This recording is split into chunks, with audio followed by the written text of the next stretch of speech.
실제 이런 일이 있었다 합니다. 6.25 전쟁 때 오누이가 살고 있었습니다. 불행하게도 오빠가 폐결핵으로 누워 있었습니다. 동생은 오빠의 치료비를 위해서 몰래 술집 종업원으로 일을 했습니다. 다행히 여동생의 그 지극한 돌봄으로 오빠의 병이 회복되었습니다. 그리고 그 후에 두 사람은 교회를 다니게 되었습니다. 그런데 교인 중에 한 사람이 이 여동생이 전에 술집에서 일했다는 그 사실을 알고 교회에 소문을 퍼뜨렸습니다. 오누이는 그 이후 얼굴을 들고 교회를 다닐 수가 없었습니다. 너무 괴로워하다가 이 두 오누이는 그 고통을 이기지 못하고 스스로 목숨을 끊고 말았습니다. 장례식 날 목사님께서 설교 중에 이런 말씀을 하셨다고 합니다. 훗날 내가 하나님 앞에 섰을 때 하나님께서 너는 세상에 있는 동안에 나의 양떼를 얼마나 잘 먹이다가 왔느냐 하고 물으시며 나는 양떼는 하나도 없고 이리떼만 먹이다 왔나이다 라고 대답할 수밖에 없을 것 같아 라며 울면서 장례식 설교를 하였다 합니다. 우리의 말 한마디가 사람을 죽이기도 하고 살리기도 합니다. 우리의 말 한마디가 문제를 일으키기도 하고 화평을 이루게 되는 줄 믿습니다. 제가 부교역자로 있을 때 그 교회 화요일 11시에 성경 통독 학교가 있었습니다. 성경 통독을 했어요. 화요일 11시에 테이프를 틀고 따라 읽는 겁니다. 테이프를 좀 빠른 속도로. 태초에 하나님께서 천지를, 이게 아니라 태초에 하나님께서 천지를 창조하시니라, 이렇게 빠르게, 그렇게 빠르게 1시간 동안. 그렇게 하면 일주일에 하루 정도 그렇게 하면 1년 지나면은 성경 일독을 합니다. 그러니까 화요일 11시에 참석만 하면 1년의 성경 일독은 자동적으로 하게 되어 있습니다. 괜찮은 것 같죠? 언제 기회 되면 한번 해보는 것도 좋은 것 같습니다. 근데 그런 생각도 들대요. 창세기 통독을 한다 하면 창세기 통독하기 전에 창세기에 대해서 개괄적으로 한번 강론을 하고, 그죠? 또 창세기 통독을 하고, 또 출애굽기 통독하기 전에 출애굽대에서 간단하게 또 설명하고 또 통독하고, 그러면 참 좋을 것 같습니다. 한 번은 제가 화요일 11시에 통독을 위해서 본당으로 들어가는데 그 교회 안에서 막 싸우는 소리가 나는 거예요. 그래서 보니까 권사님 한 분하고 집사님 한 분하고 붙은 거예요. 근데 이 나이가 두 분이 비슷합니다. 근데 그 권사님이 아주 유명한 권사입니다. 유명해요. 제가 유명하다는 것은 뉘앙스가 좋은 뜻에서가 아니라, 그죠? 좀 유명합니다. 이 집사님은 평소 보면 그냥 조용하세요. 교회 예배만 드리러 다니고. 근데 두 분이 붙었는데 보통 이 권사님이 목소리 높여서 하면은 보통 다른 분들 그냥 가만히 있습니다. 별로 이렇게 말을 섞지 않아요. 그냥 가는데 이 집사님이 막 목소리 높이는데 이 X년 막 하니까 이 권사님이 뭐 그 센 권사님이 갑자기 막 당황하고 막 싸우다가 나중에 저한테 쪽을 쓱 오더니만 그러는 거예요. 저 예전에 포주였다고 그러더라. 제가 그때 처음 알았어요. 전직 포주 세대요. 가만히 하더라고요. 꼼짝 못 하더라고요. 막 싸우고 막 이러더라고요. 그런데 제가 지금 보면 그분이 아니라 저한테 그렇게 말했던 그 권사님 별로 좋게 생각이 안 들어집니다. 여러분, 이전 것은 지나갔으니 보라 새 것이 되었도다. 이사야서 1장 18절 말씀에 보면 여호와께서 말씀하시되 오라 우리가 서로 변론하자 너희의 죄가 주홍 같을지라도 눈과 같이 희어질 것이요 진홍같이 붉을지라도 양털같이 희게 되리라. 아멘.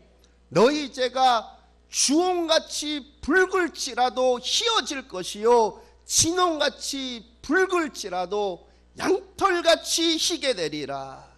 누구나 그리스도 안에 있으면 새로운 피조물인 줄 믿습니다. 그 죄가 진홍같이 붉을지라도 양털같이 희게 되는 줄 믿습니다. 저 대관령에 가면 양떼 목장이라고 있습니다. 가보신지 모르겠어요. 제가 한번 예전에 가본 적이 있습니다. 양떼 목장. 양떼 목장 가보았더니 양털이 하얗지 않고 누리끼리 하대요. 그래서 제가 아니 양털같이 희게 되리라 그랬는데 누리끼리 하네. 이게 어떻게 된 걸까? 근데 제가 후에 알았는데 양이 1년 되기 전에 양의 털은 하얗다고 합니다. 근데 1년이 지나면 양털 색깔이 누리끼리해진대요. 그래서 1년 된 어린 양을 드리라. 구약의 제사법에 보면 1년 된 어린 양, 1년 된 어린 양 하자. 그래서 그런가 보구나. 여러분, 우리가 누구든지 그리스도 안에 있으면 새로운 피조물인 줄 믿습니다.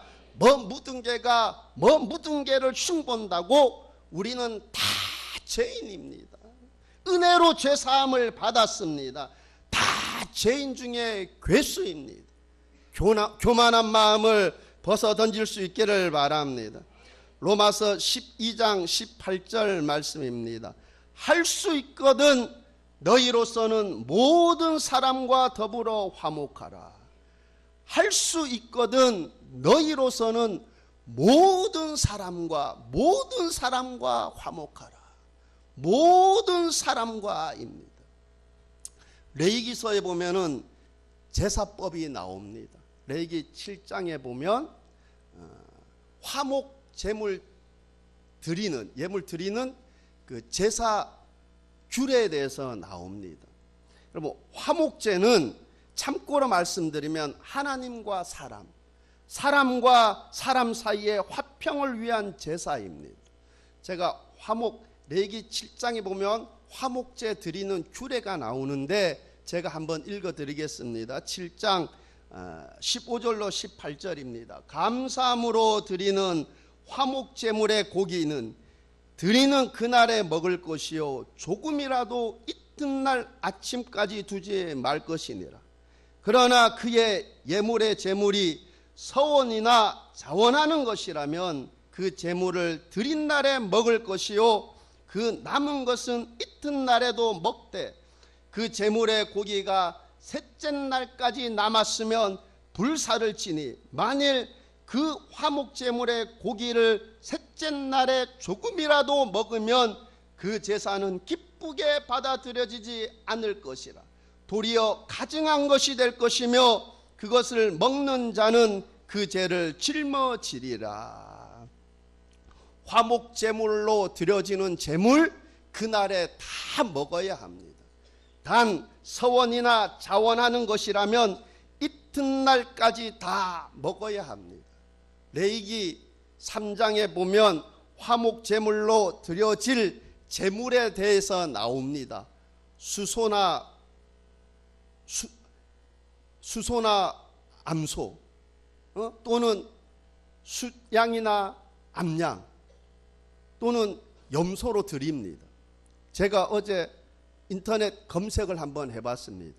소 한 마리면 몇 인분이 나올까 제가 한번 검색을 해봤어요. 해보았더니 소 한 마리를 400kg으로 보통 본다면은 그 중에 155kg만 정육으로 나온다고 합니다.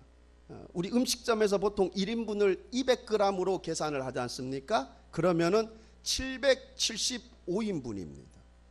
775인분인데 뭐 꼬리 이런 것까지 다 포함하면 양이 훨씬 많은 것이죠. 근데 제가 400kg으로 계산했지만 실제 소의 보통 무게가 450kg에서 1000kg 사이 정도가 된다고 합니다. 그러니까 소 한 마리의 양이 어마어마하게 많은 거죠. 근데 화목제 드리고 난 다음에 그 드려진 예물을 그날에 다 먹으라고 했습니다. 여러분, 소 한 마리 그 많은 양을 어떻게 내 혼자 다 먹을 수 있겠습니까? 그죠? 우리 집이 천하장사라 그래도 그 다 못 먹을 거예요. 그러니까 자연히 어떻게 이웃에게 나누어 줄 수밖에 없습니다. 하나님께서도 이웃과 나누어 먹으라고 그렇게 말씀했어요. 그런데 양이 어마어마하게 많지 않습니까? 그러니까 내가 좋아하는 사람, 나하고 관계가 좋아하는 사람만 나누어 줄 수 없어요. 그죠? 때로는 별로 좋아하지 않는데, 때로는 전혀 말도 안 하는 그러한 예전에 사이가 안 좋아서 더구나 말도 안 하고 지내는데 그날에 다 먹어야 되니까 그것을 그날에 다 소진해야 되니까 나누어 줄 수밖에 없습니다. 다 나누어 줄 수밖에 없어요. 내가 싫어하는 사람도 찾아가 나누어 줘야 합니다. 왜? 그날에 다 소진해, 다 먹어야 되기 때문에. 그래서 하나님께서 화목제물의 규례를 이와 같이 그날에 다 먹으라고 규정한 데에는 이런 깊은 뜻이 내포되어 있어 보입니다. 모든 사람과 화목하라. 모든 사람과 화목하라는 하나님의 깊은 뜻이 숨겨져 있어 보입니다. 싫어하는 자도 찾아가야 합니다. 제가 고등학교 3학년 때 친한 친구가 있었는데 한 번은 저한테 그러는 거예요. 그때 반장이던 친구도 친했는데 그 반장이던 친구하고 제 친한 친구하고 초등학교, 그때는 국민학교였죠. 같은 초등학교 동창이더라고요. 저는 다른 초등학교고. 근데 초등학교 6학년 때 공차다가 싸웠답니다. 다퉜답니다. 근데 6년 동안 말 안 하고 지냈대요. 6년 동안. 그러다가 지금 고등학교 3학년 돼서 지금 말하고 지낸대요. 왜냐하면 자연스럽게 그 싸우고 다퉜던 같은 그 친구하고 같은 반이 됐는데 그 친구가 반장이 됐어요. 그러니까 그때는 보통 걷지 않습니까? 학비, 그죠? 그 반장이 걷습니다. 매월 뭐 얼마씩. 그러니까 돈을 거두다 보니까 말을 걸어야 되잖아요, 그죠? 6년 동안 말 안 하고 지냈는데 어쩔 수 없이 말을 걸은 거예요. 학비 내라고. 말을 걸었는데 그게 계기가 돼가지고 서로 말하게 지내게 되고 또 다시 친하게 지냈다고 하더라고요. 하나님께서 이 제물을, 화목제물을 그날 다 먹으라고 한 데에는 이런 깊은 뜻이 있구나. 내가 싫어하는 사람도 찾아가야 돼요. 찾아가서 나누어 줘야 합니다. 그러니 그동안 삐져서 말 안 하고 살던 사람도 자연적으로 그 관계가 형성되고 정이 다시 들지 않겠습니까?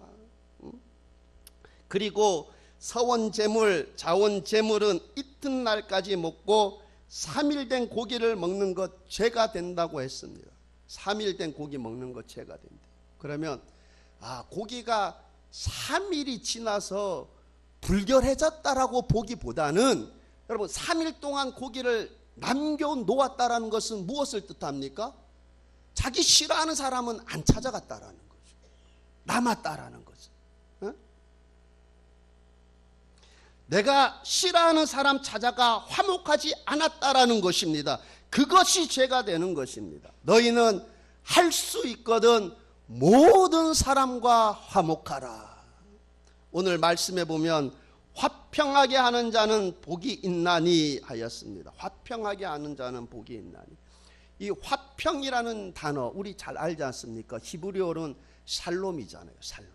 화평이라고도 번역이 되고 평화, 평안이라도 번역이 되기도 하는데 이 화평하는 자, 이 화평이라는 단어가 히브리어로는 샬롬이고 헬라어로는 에이레네라는 단어입니다. 에이레네.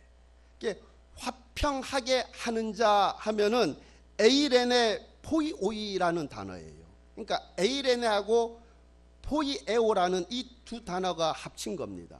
에이레네는 화평이라는 단어고 포이에오라는 단어는 만들다라는 단어예요. 포이에오가 만들다라는 동사입니다.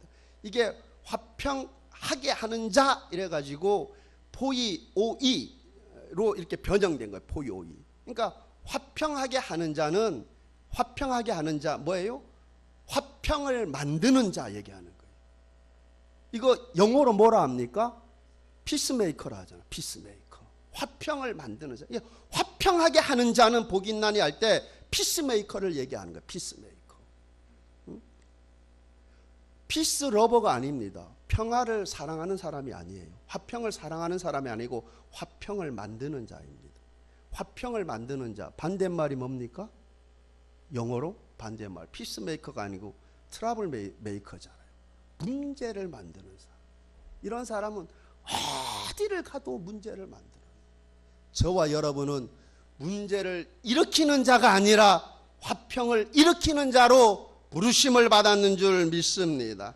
옛날에 어떤 사람이 공중 화장실에서 어렵게 차례를 기다리다가 들어가서 시원하게 볼일을 보고 있는데 이런 낙서가 눈에 띄었습니다.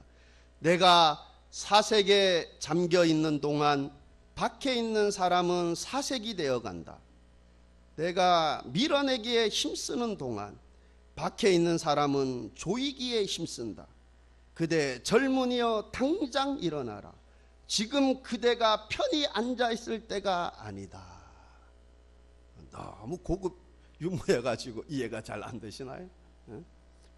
여러분, 나 혼자 편하다고 화평이 아닙니다. 오늘 말씀에 화평을 만들어내는 자가 복이 있나니라고 말씀했습니다. 때로는 내가 화평을 만들어내기 위해서는 자기 희생이 있을 때도 있습니다. 그러나 화평을 만들기 위한 희생은 자기 복이 되는 줄 믿습니다. 창세기에 보면 아브라함의 종들과 롯의 종들이 서로 다툽니다. 이 아브라함과 롯이 하나님의 복을 받아 거부가 되어서 가축대가 심히 많은 거죠. 근데 풀도 부족하고 물도 부족한 거예요. 그러니까 서로 자기가 돌보는 그 가축들에게 풀을 먹이고 물을 먹이려고 하다 보니까 서로 막 다투게 되는 거예요. 그럴 때 아브라함이 어떻게 합니까? 우리는 한 친족이라. 나나 너나 내 목자나 나의 목자나 서로 다투게 하지 말자. 내가 좌하면 나는 우하고 너가 우하면 나는 좌하리라. 평화를 위해 아브라함이 양보를 합니다. 그러자 조카 롯이 요단들을 바라보니 물이 넉넉하여 요단 지역을 택합니다. 그래서 조카 롯이 풀과 물이 넉넉한 좋은 땅으로 떠나고 아브라함은 거칠고 메마른 땅에 남습니다. 그러나 결과가 어떻게 되었습니까?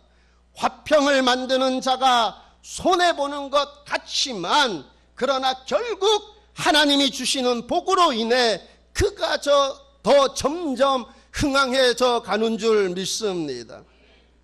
이 시간 화평하게 하는 자가 되기 위한 몇 가지 도움의 말씀을 드려보고자 합니다. 먼저 화평을 방해하는 것들에 대해 경계하시기를 바랍니다.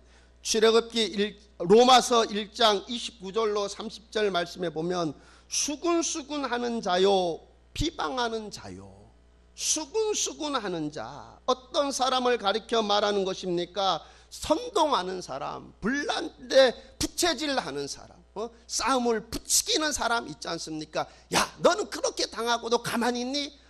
그 말하는 것 봐라, 너를 무시하는 것이지. 여러분, 우리는 트러블 메이커로 부르심을 받지 않았습니다. 또한 비방하기를 좋아하는 사람이 있습니다. 비방하는 것이 굳어져서 아예 그의 성품이 되어 버렸습니다. 그래서 입만 열면은 남을 비방하는 것입니다. 모함하는 것입니다. 이런 성품은 화평하는 자가 아니라 트러블 메이커입니다. 하나님께서는 우리가 서로 사랑하고 격려하라고 말씀하셨지 어디를 보아도 비방하거나 수군수군대라고 말씀하시지 않습니다.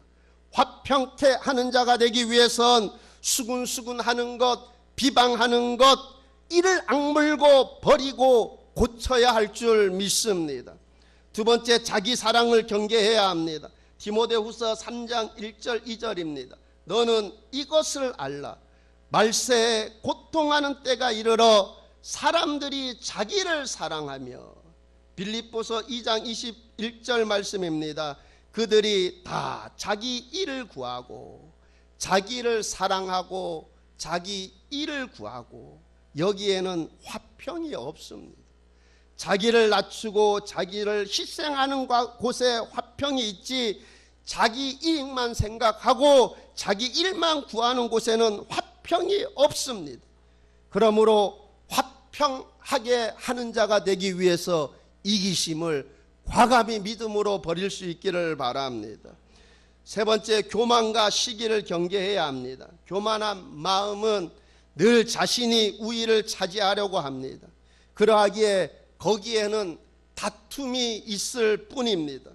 교만한 마음의 사람들끼리 모여있는 공동체는 다툼이 끊이지 않습니다. 서로 인정받고 서로 우위를 차지하려 하기 때문에 다툼이 끊이지 않습니다. 시기하는 마음 역시 우리가 버릴 수 있게 되기를 바랍니다. 이러한 화평하게 하는 성품에 방해되는 것들 경계하시고 과감히 믿음으로 버릴 수 있기를 바랍니다. 하나님께서는 저와 여러분을 화평하게 하는 자로 부르셨습니다. 트러블 메이커가 아니라 피스메이커로 부르셨습니다.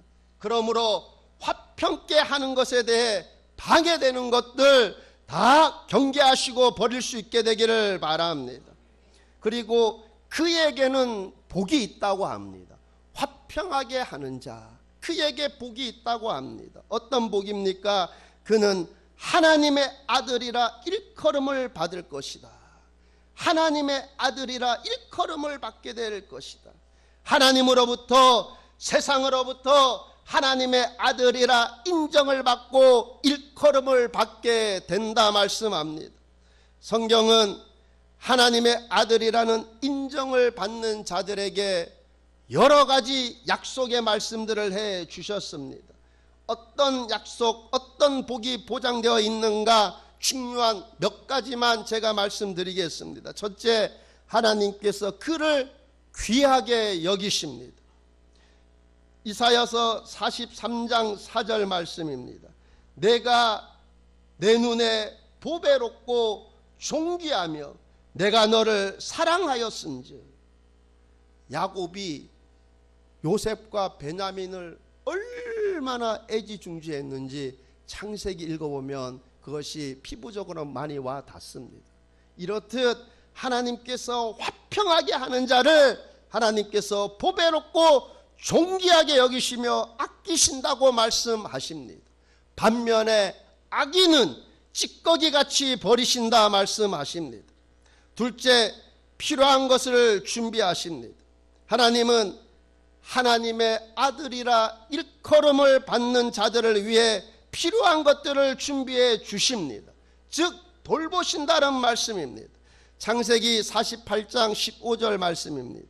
그가 요셉을 위하여 축복하여 이르되 내 조부 아브라함과 아버지 이삭이 섬기던 하나님, 나의 출생으로부터 지금까지 나를 기르신 하나님, 지금까지 나를 기르신 하나님, 이처럼 하나님께서 당신의 자녀 하나님의 아들이라 일컬음을 받는 자를 돌보시는 줄 믿습니다.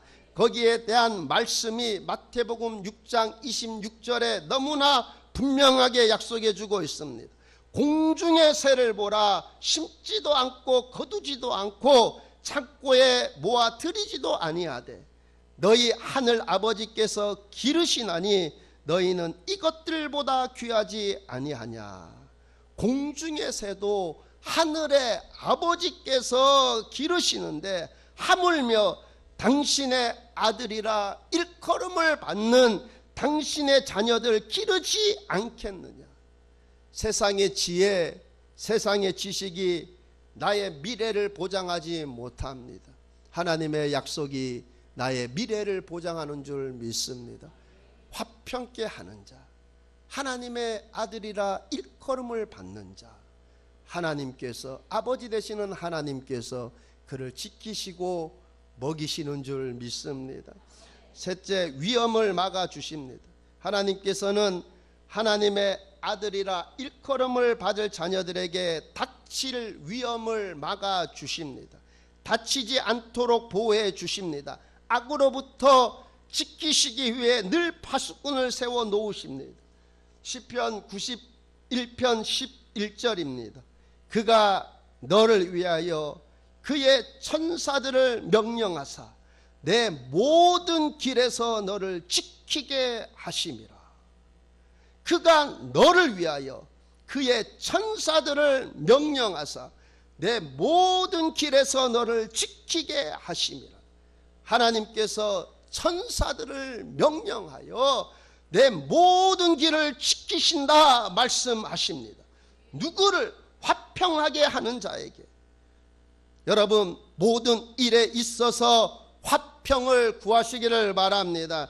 그렇다면 호위병 천사가 내가 가는 모든 길에 나를 둘러 진치고 있는 줄 믿습니다.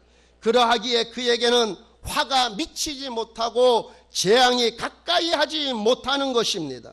시편 91편 10절 말씀입니다. 화가 내게 미치지 못하며 재앙이 내 장막에 가까이 오지 못하리니. 화평하게 하는 자, 하나님의 아들이라 일컬음을 받는 자, 하나님께서 천사를 보내주셔서 그에게 화가 미치지 못하고 재앙이 그의 장막에 가까이 하지 못하도록 지켜주시는 줄 믿습니다. 넷째, 하나님의 복을 받을 것입니다. 창세기 27장 28절에서 우리는 이삭이 아들 야곱에게 축복한 말씀을 듣게 됩니다. 하나님은 하늘의 이슬과 땅의 기름짐이며 풍성한 곡식과 포도주를 내게 주시기를 원하노라. 이 말씀은 단지 야곱만을 위한 말씀이 아닙니다. 그들 후손들에게 임할 축복의 예언입니다. 이처럼 하나님의 아들이라 일컬음을 받는 자, 양자들마다 하나님의 복을 받게 되는 줄 믿습니다. 이와 같이 하나님께서 우리의 영혼의 육체의 재산의 자손의 복을 내리시고 내리시기를 원하시는 줄 믿습니다. 누구에게? 하나님의 아들이라 일컬음을 받는 자에게, 화평하게 하는 자에게 이런 축복들이 약속되어져 있는 줄 믿습니다. 다섯째, 멸망으로부터 지키실 것입니다. 마지막에 가서 결국에는 우리가 하나님의 아들이라 일컬음을 받는다면 결코 멸망당하지 않고 그 영혼이 영생을 얻게 되는 줄 믿습니다. 저 천국을 유업으로 얻는 하나님 나라의 상속자가 되는 줄 믿습니다. 제가 간단히 하나님의 아들이라 일컬음을 받는 자의 복에 대해 잠깐 말씀드렸습니다. 여러분, 하나님의 아들이라 일컬음을 받는 자가 얻는 복, 약속된 복, 얼마나 엄청난 복인지 모릅니다. 천지를 창조하시고 섭리하시는 그분께서 그를 지키신다고 약속하시고 그를 먹이신다고 약속하시고 악이 그에게 미치지 못하도록, 재앙이 그에게 미치지 못하도록 지켜주신다고 약속하십니다. 뿐만 아니라 하나님 나라의 상속자, 천국을 유업으로 얻는 자라고 약속해 주고 있습니다. 누구에게 이러한 약속이 보장되어 있습니까? 화평하게 하는 자입니다. 여러분, 우리가 화평하게 하는 자가 되어야 할 줄 믿습니다. 하나님께서 우리 모든 그리스도인들을 부르실 때 화평하게 하는 자로 부르셨습니다. 우리 모두는 화평하게 하는 자가 되어야 할 줄 믿습니다.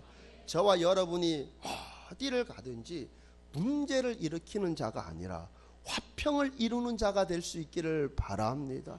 그래요. 저와 여러분이 가는 곳곳마다 하나님의 영광이 드러날 수 있게 되기를 바랍니다. 그는 하나님의 아들이다 인정받고 일컬음을 받는 그러한 은혜가 있게 되기를 바랍니다. 말씀을 맺도록 하겠습니다. 하나님께서 우리를 화평하게 하는 자로 부르셨습니다. 우리는 화평하게 하는 자가 되어야 합니다. 화평하게 하는 자가 되기 위해 우리는 무엇보다 우리의 스승 되시는 예수님을 바라보아야 합니다. 예수님께서는 하나님과 우리 사이를 화평하게 하시기 위해 겸손의 마음으로 십자가에서 화평을 이루셨습니다. 우리는 교만한 마음이 아니라 겸손의 미덕을 가져야 합니다. 또한 서로 불쌍히 여기며 서로 용서하기를, 십자가에서 우리를 용서하신 주님의 마음을 본받아야 합니다. 우리는 그것을 위해서 기도해야 합니다.